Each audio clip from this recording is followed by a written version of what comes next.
All right, we're going to do a quick deck tech. It's not going to be actually that quick. I'm actually going to take my time. But the tournament should be done. It said it was 3 rounds. We just finished the 3rd round, or I did anyway. And if all goes well, the tournament's over. I did lose a game. I'm pretty sure I didn't get first, and that's okay. We're going to talk about a few things. But overall, I'm really happy with how the deck is doing still. I am not terribly creative, and I am bringing basically the same deck to every tournament. And yeah,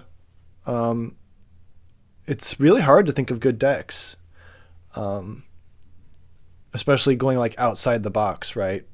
We'll talk about like VTJ and stuff, but like trying to not have VTJ in a deck is challenging. So, what do I want to say?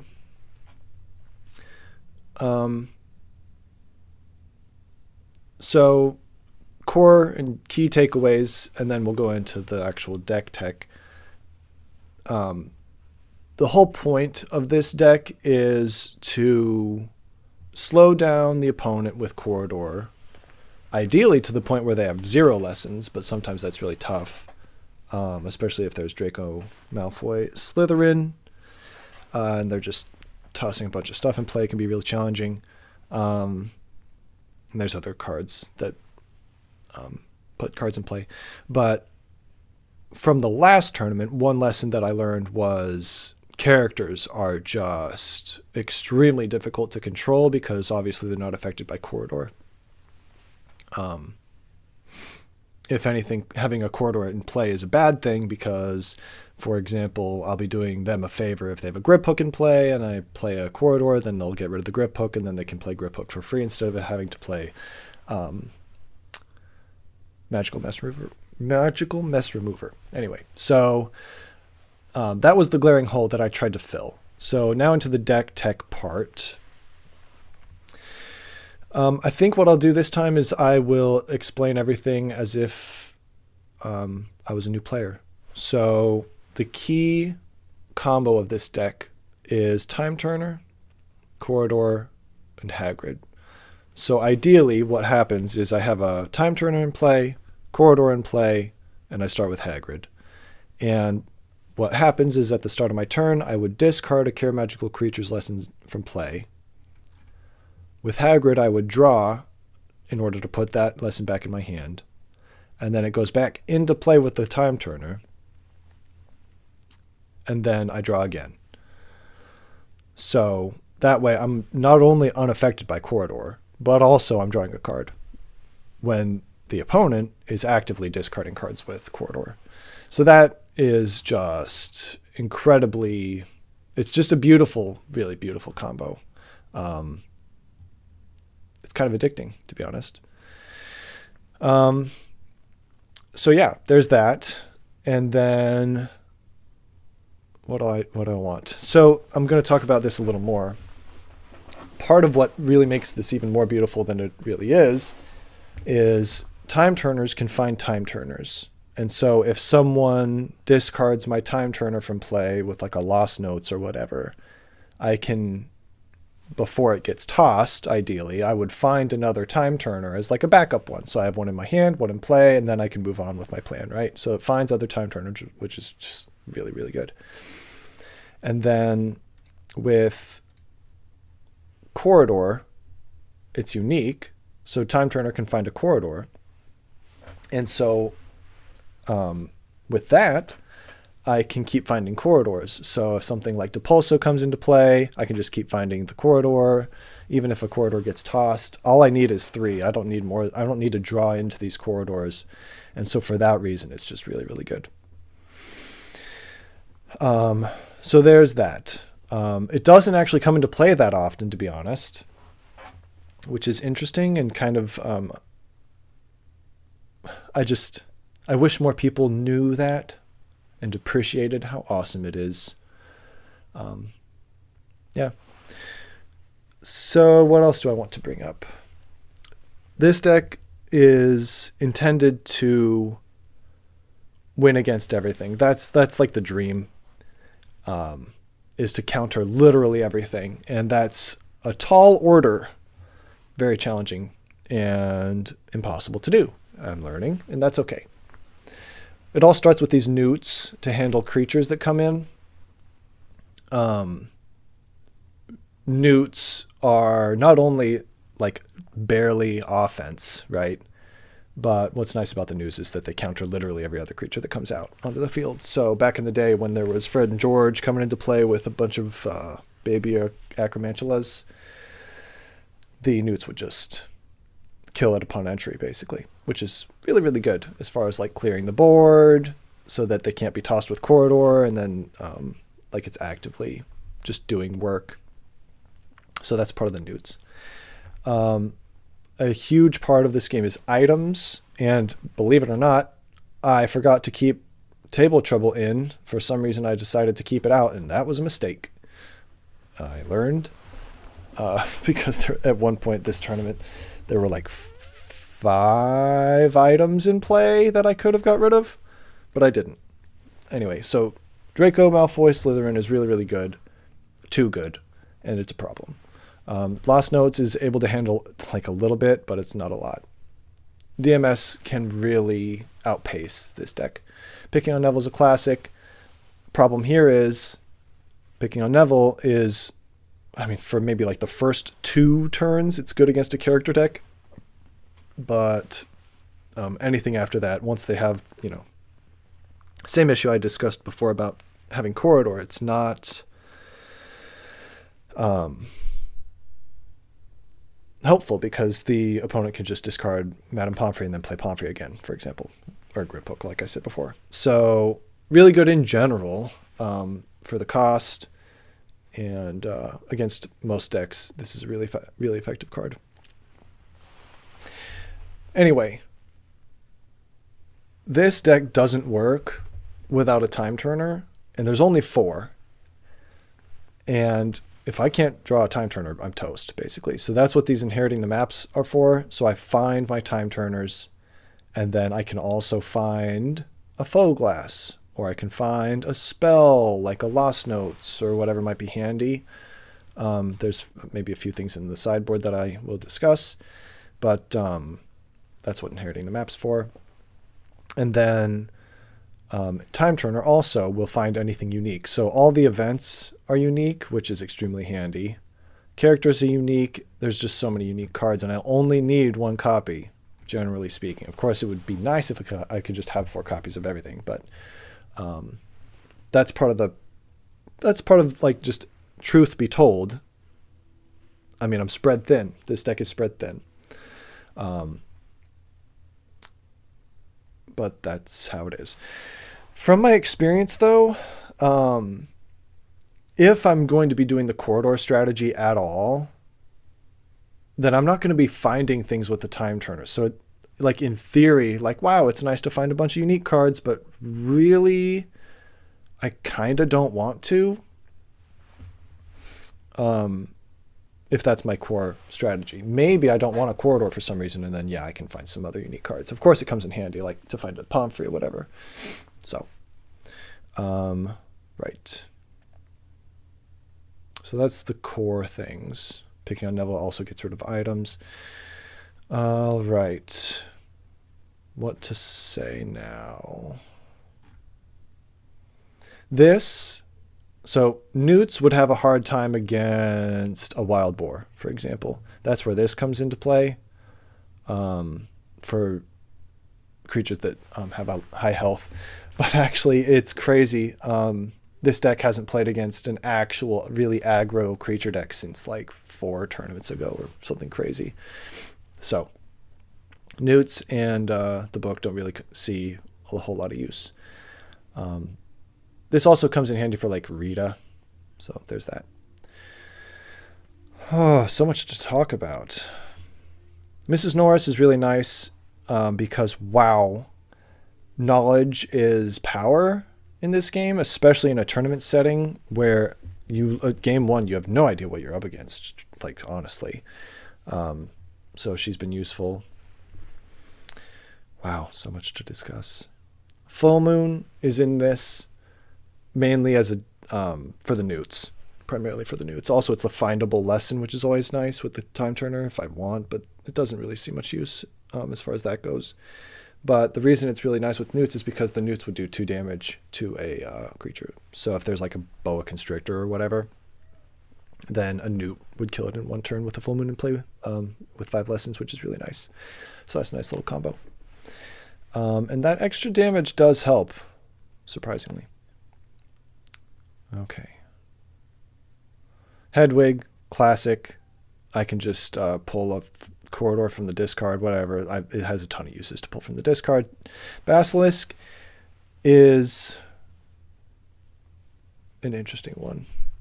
Incredibly easy to get rid of. Oh my gosh. Depulso, my beloved. It's just kind of sad how easy this is to get rid of. I need to basically have the game completely under control if I'm going to be playing a Basilisk.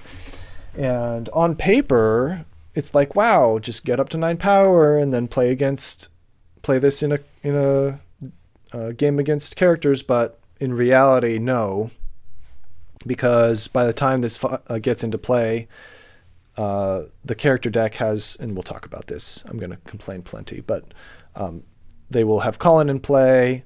They'll have drawn all the cards they need. They have a Quarrel and a Grip Hook. And I guess I'll go ahead and say it now, but I thought about it. And so, okay, we're taking a tangent here. I played against a character deck this tournament, and it's I saw it last tournament, and it's been growing for a few tournaments now. I'm going to explain it from a third-party perspective, right? I'm not the maker of the character deck, and I highly recommend watching a deck tech if and when it becomes available. But on the receiving end, right, against a character deck, I made the observation recently that, wow, if the opponent has Quarrel and Grip Hook in play, that is 2 actions, right? So you have your hair care, right? And then what you could do is you could play Quarrel and then Grip Hook. And it's literally Transfiguration Exam, which is a 10 power Transfiguration card, and Obliviate, which is a 12 power Charms card, all for 0 power and just 2 actions. It's just credit where it's due. I did not invent that. Someone else found that, and they've been doing a good job of improving on that formula. But wow. And it doesn't really affect me in this case. Well, it does. But there's like Time Turner, Faux Glass. There's items that I could have in play. And it's also a Table Trouble. So it's Table Trouble. Table Trouble, Transfiguration Exam, Obliviate, all in one. And I draw more cards so that they can... anyway, so drawing is a whole other conversation. But that's a hell of a combo. And the problem is, Basilisk can also just be Quarrel and Grip Hooked, right? And then, yeah, I could, use Hedwig and find the Basilisk again. But it's just so expensive to play, right? I've got to get back up to 9, and then that's a huge setback. And another part of this conversation is, wow, so much to discuss. I'm having fun. Draco Malfoy, the OG, is the Achilles heel of this deck, and I think it. So I played against a deck that had Draco Malfoy, and it is the Achilles heel where the character deck can get so many actions from Seamus and Godric and cards from Colin that literally they can just discard a ton of cards for Draco and just get rid of everything useful in your hand permanently, which is incredibly useful in general. And against my deck, it's game over because I can't search for anything with Time Turner because then it has to sit in my hand during my opponent's turn. I tried to counter it with Battered Old Suitcase. I was not done there. Stop. But this never saw play, ever. And Marauder's Map, on paper, sounds pretty good because it's unique, so I can find it with a time turner. It's an item, so I can find it with inheriting the map. But it's so expensive, and really I don't have that many events to find. I have two events. And I guess an adventure or two that are worth finding with the Marauder's Map, but it's just so expensive that even just playing it at all is a feat, especially with Draco Malfoy in play. So there's that. Oh, wow. So yeah, point is Basilisk can just be plucked from my hand and then poof, it's just gone. So yeah. So much to discuss. So there's, I think that's kind of it. What do I want to add? Hiding from Snape.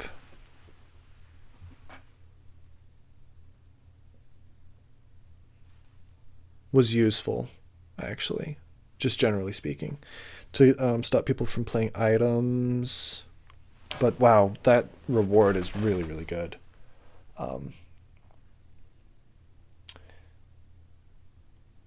Yeah.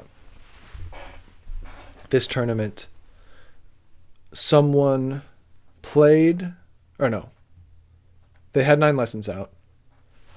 They played Hannah, solved this, found VTJ when I had 5 cards in my hand, played VTJ, so they solved this, found VTJ, played it. I drew 10 cards, and then they Hannah'd to get the VTJ back, and then VTJ'd me again, so I drew a total of 5?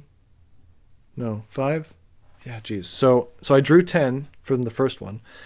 So I had a total of 15 cards in my hand. And then I drew 30. So I drew a total of 40 cards in one turn because they could find VTJ from this.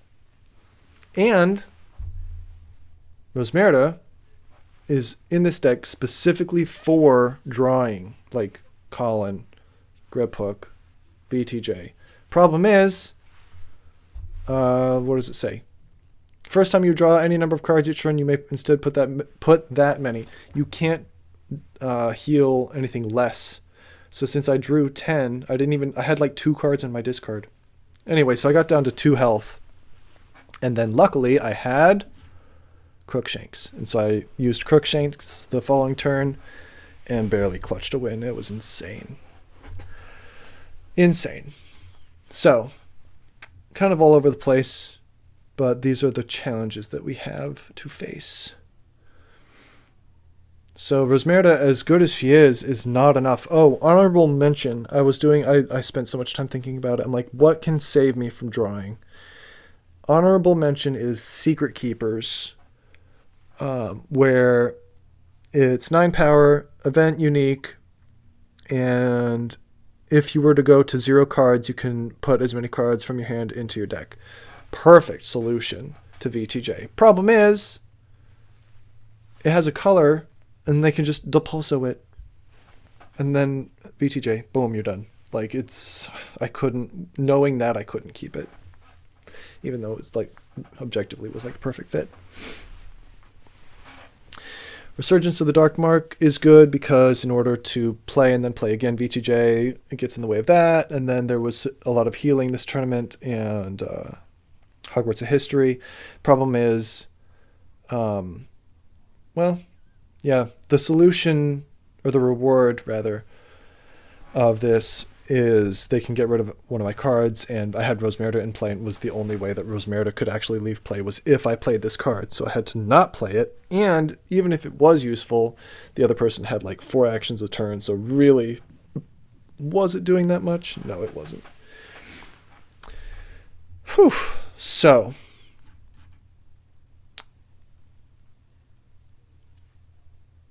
Transfiguration test against creatures in case there's a lot of them. Walden in case there's the wild boar that comes into play. Stan as an alternate source of damage in case I can't get a darn basilisk out to save my life if people run their own newts or something. I don't know, but or like kill my creatures somehow. Then I have an alternate damage source, and the rest. Yeah, okay. Filch for adventures. Filch for events. This was specifically for. What was I most afraid of? There's some jank out there with Floor and Confronting Black, which could be bad against me, or like actually get through my corridor. But Stinging Scar is incredibly dangerous. And this is primarily for Stinging Scar, or maybe some other adventure, or not adventure, event. Anyway. Okay. Now for the rest. Okay. Last tournament, I lost against characters. So this tournament, I'm like, okay, what is actually happening here? How can I win against a character deck? And so I made some sacrifices. I got rid of 4 scrolls. What are they called? Banned item lists. I got rid of 4 of those and it opened up a few slots. And part of the problem was they could heal. So that's where this came into play. But at its core, one conclusion I came to was that character decks have so many actions available to them. It's insane with Seamus. And so this was like the main theme. Egyptian Holiday, that's why it's called what it is. Hagrid's Holiday. Anyway, this was meant to counter DMS and characters. Question is, did it? Not really. Not in the way I wanted. Because yes, they can't do 3 actions every turn, but they could do 4 actions and just take the hit. You know, things like that. They could skip actions still to solve this. Anyway,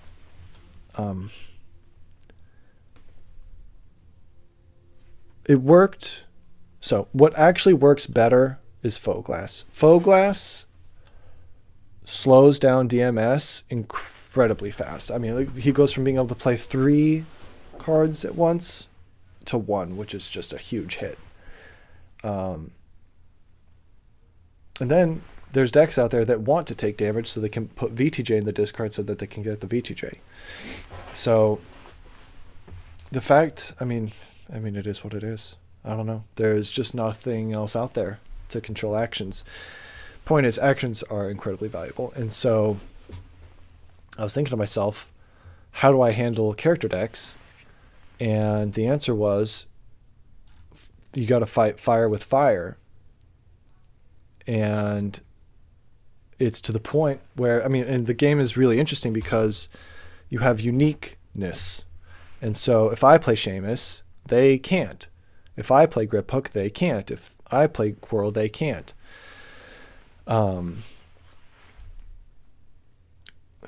Pomfrey, Filch. There was actually a game where my opponent played Rosmerida before me, and it actually didn't matter because I didn't have Rosmerida in my hand. But wow, crazy, right? So on paper, that should work. In reality, it's too action intensive. The deck that has a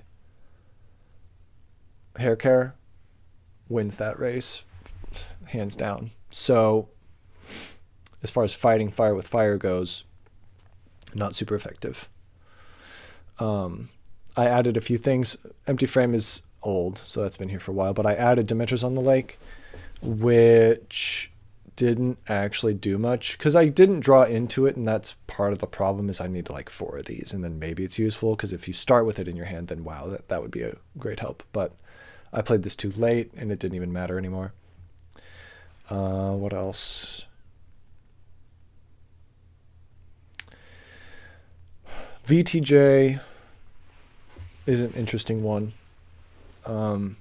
There's Colin out there making me draw cards, which makes drawing extremely painful. But if I can play VTJ when they call in themselves and draw cards, then on paper it should work. Problem is, any deck that has a Colin in it has a Seamus in it. So Seamus is discarding cards. So VTJ, although it could do like 18 damage, or drawing, whatever, could work, but since I can't like replay it quickly, then it's not quite as effective. I did steal a quick win with Misbrewed Polyjuice because character decks out there can have a lot of characters in the discard, but problem is putting them in the discard. Seamus helps. This did clutch a win, but with proper healing with Kitchen House Elves, this wasn't as effective as I wanted.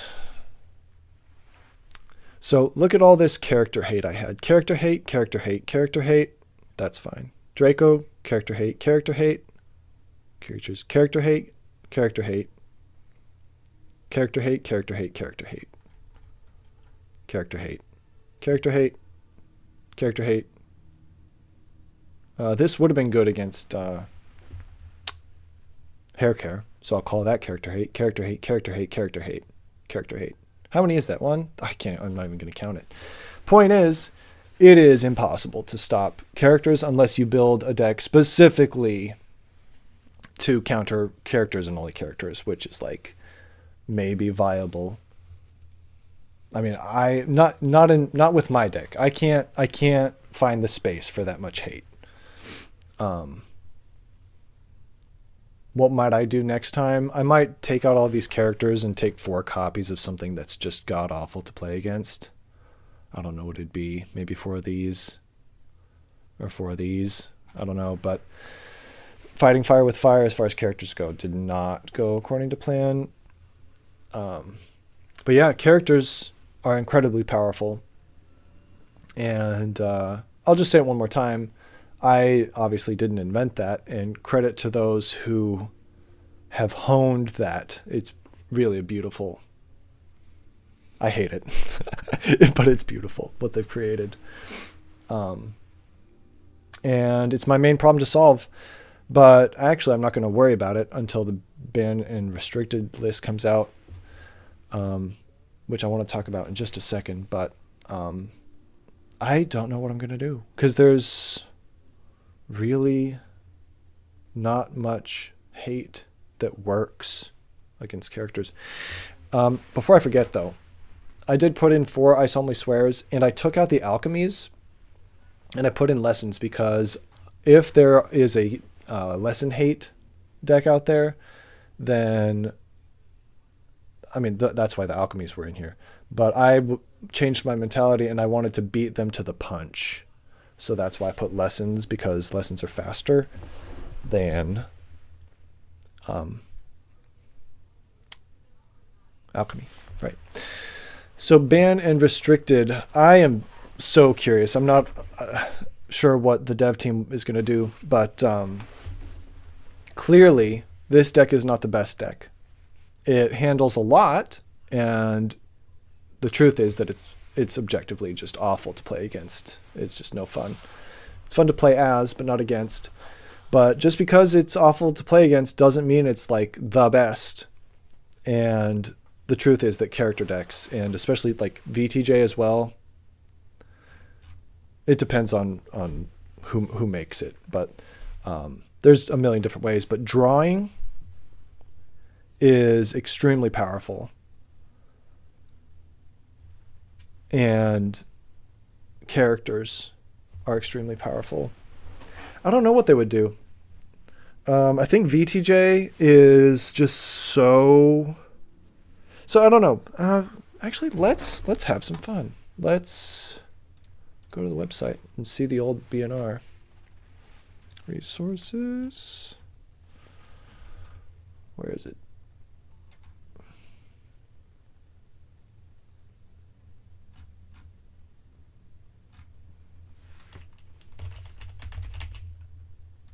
Gimme. Rulebook. No, that's not it. There it is.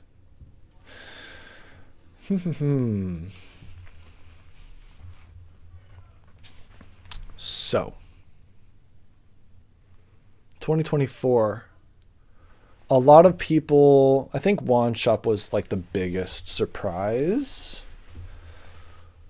out of all of these. So let's just have some fun speculating. Deboning. Whatever. Okay. I'm getting distracted. So clearly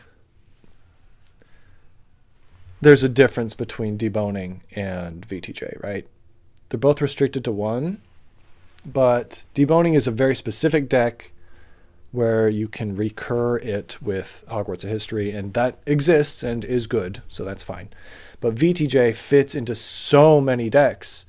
I used it in my deck, and it literally has no place. Like, why is VTJ even here, right? Like, for real.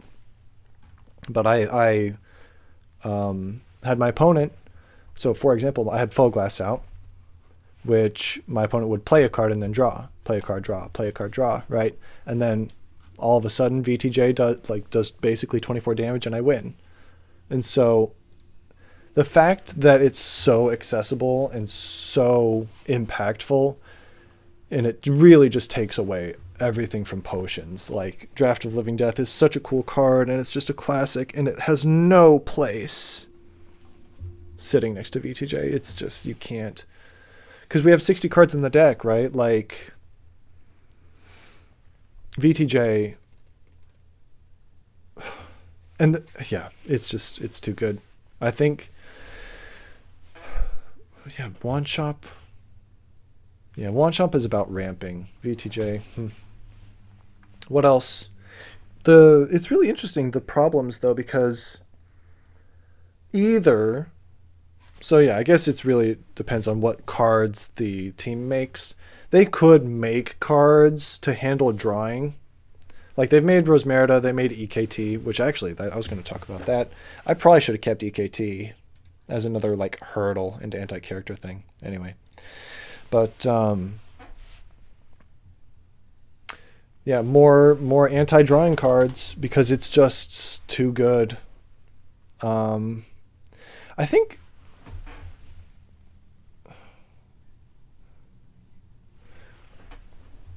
Whew, there's a lot to unpack.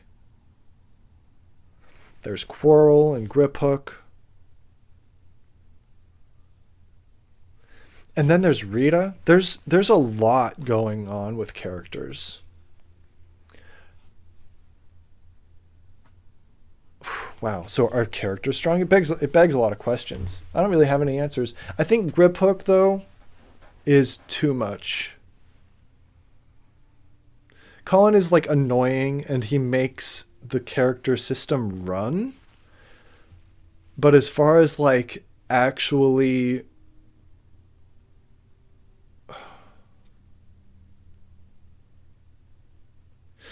Otherwise, like, how does a character deck actually kill you, right? A character deck kills you either by getting a ton of lessons out and playing VTJ. That has existed. Or they Grip Hook you a bunch of times. Or they Rita.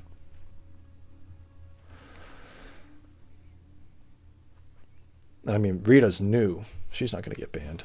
I don't know. This has been fun. I don't have any idea. I think VTJ and Grip Hook. Those are my guesses. Ban VTJ just for the health of the game. Actually, no. It was Letters from No One. That one was on my mind.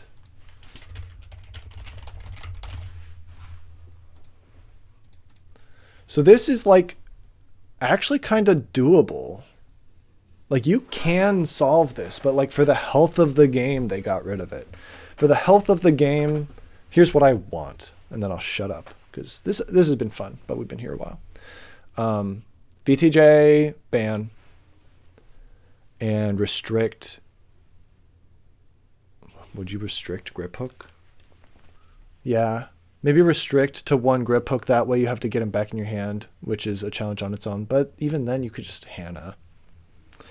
I don't know. It's a really, all this to say, it's a really interesting problem that the dev team has to work on. So yeah, I'm super curious to what new cards they make, and I'm super curious about what new BNR is made, because all of that will impact what my deck looks like in the future. Because I think it's a really good deck. But wow, characters just, this does not work against characters. Anyway, thank you for joining me on this journey. It's been a fun ride. Catch you later. Just some quick thoughts that I wanted to bring up.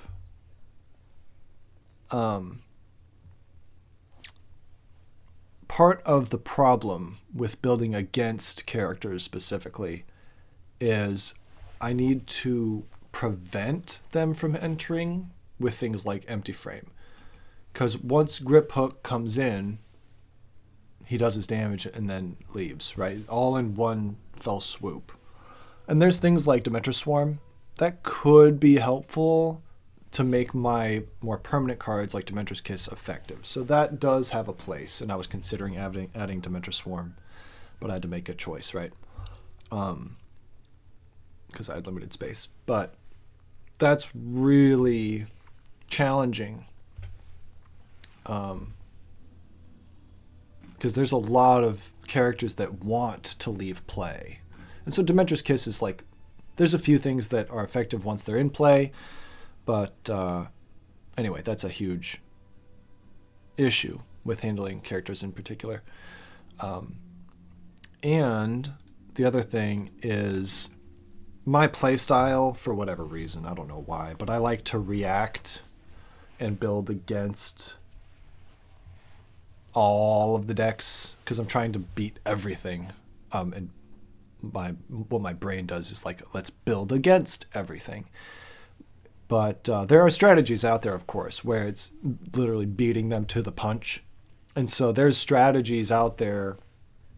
There was one with Cadogan and a bunch of like potions lessons and like dog breath.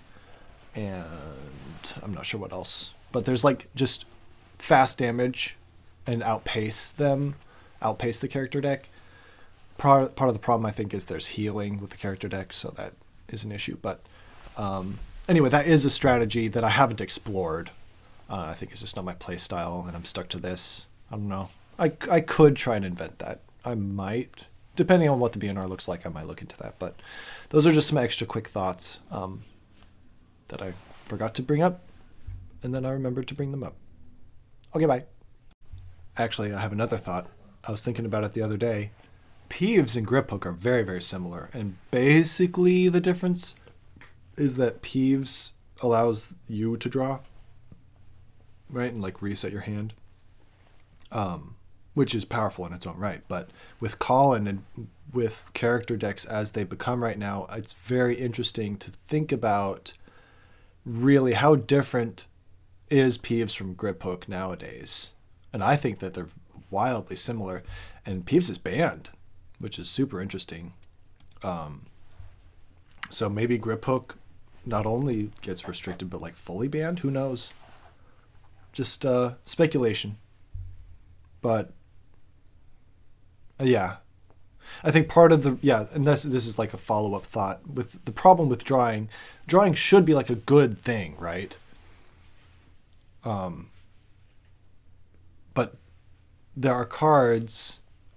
So VTJ and grip hook punish cards being in your hand, right? And there's plenty of cards out there like EKT, Lockhart's Office, and all these things, right? But drawing should be like a good thing. And I played against a deck this tournament that had overloaded schedule, and I was just thinking to myself, I'm like, yeah, just keep drawing cards and then I'll VTJ you. And it never ended up happening. So kudos to them, I think. I forget, actually. But people shouldn't be punished for drawing, I think. Like, in the heart of the game, right? Like, oh, you can use an action to draw a card. Oh, look at this Charms card, like, what is it? Charms Exam or Endless Sandwiches and all these cards out there. It's like, oh, drawing is good. Actually, it's not. Just don't. Because VTJ exists and Grip Hook exists. Without those cards, it makes Lockhart's Office really niche. I feel like Lockhart's Office could have a place in like countering drawing, right?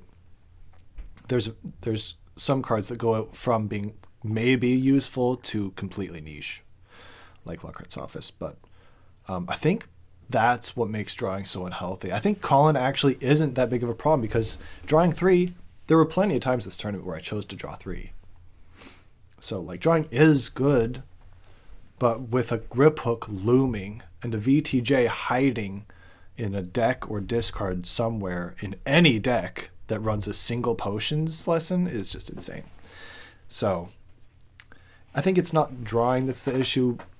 And when it comes to BNR and my predictions, right, I think it's Grip Hook and VTJ that are the issue. Even Dobby's Help like isn't that bad. At least it's crazy expensive and it's only 10 cards, right? And then you can like use those, like that's basically just 10 damage. And at that point, like fine, you've earned the 10 damage, you know. That's a different story, Dobby's Help. Anyway, those are my thoughts. I need to shut up.